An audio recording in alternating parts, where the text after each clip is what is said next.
Welcome to the Employco HR Chat. I'm Rob Wilson, and with me is Jason Eisenhower. Thanks for joining us for this week's HR Chat.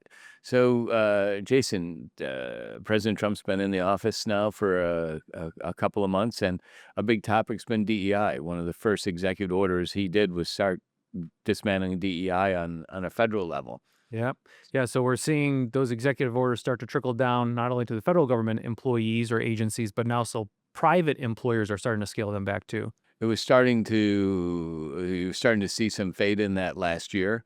And then, of course, with his executive orders, that not only did it touch the government, but any federal contractors. But now it's much further reach when you look at companies like Amazon and McDonald's and Yeah. a variety of Ford, Meta. Yeah, we're seeing lots of big employers and also small and mid-sized, but the bigger employers are the ones making the news, scaling back their DEI efforts or initiatives or programs, and sometimes that includes doing away with hiring targets or diversity training programs or inclusion groups. So we're seeing a lot of that, and some of it is because they're worried about federal government or lawsuits or things like that. But yeah, I think we're seeing a decent number of large, even small and mid-sized employers scaling back some of their DEI initiatives.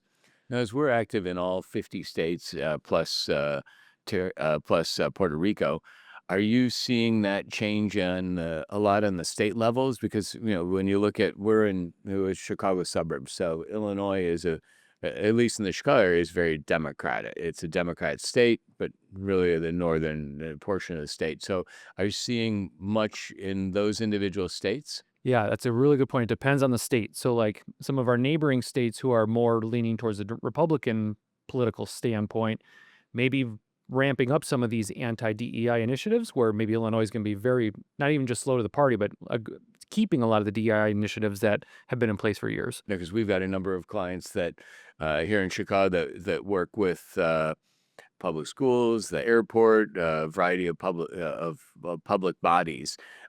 Just curious if you're seeing a lot of those. I would imagine are still staying in force. Your hiring requirements. I know, like at the airport, you have to be a minority-owned business to get a contract at the airport.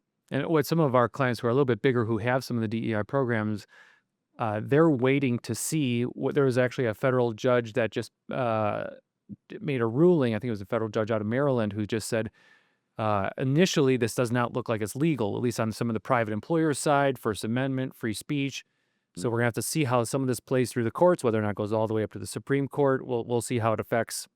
I'm sure on the federal side, President Trump's executive orders have a little bit more weight. We can do a lot more with federal employers or contractors or employees.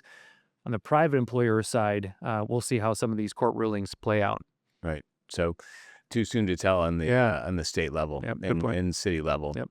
So, but the city of Chicago has got enough to worry about, I would imagine. So, well, if you have any questions on DEI or any other HR issue, feel free to reach out to us at hr@employco.com. That goes directly to Jason.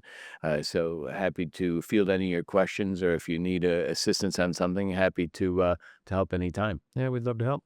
Great. Thanks for joining us. Thank you.